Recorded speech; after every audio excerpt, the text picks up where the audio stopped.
Welcome to Not Milk Never Milk. Subscribe if you're lactose intolerant. You're ready to pair. First, make sure the remote has fresh batteries and the TV is powered on. You'll want Bluetooth and Wi-Fi enabled on the Google TV because pairing uses Bluetooth and may verify via network. Move close to the box, about 3 to 6 feet, and sign into the Google account if the system asks. Once done, press and hold the remote's pairing button or the home button for about 3-5 seconds to start discovery mode. A light should flash, indicating it's discoverable. Once the remote is discoverable, look for the on-screen prompt and select the remote name. Sometimes you'll see a 4-digit code to confirm. Enter it if requested. If the prompt doesn't appear, navigate to Settings, then Remotes and Accessories, and choose Add Accessory to force a scan. Make sure you allow any permission pop-ups, because the TV needs input control and device authorization.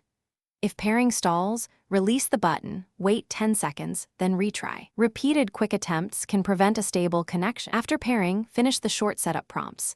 Test D-pad navigation, /home actions, and voice search to confirm full functionality.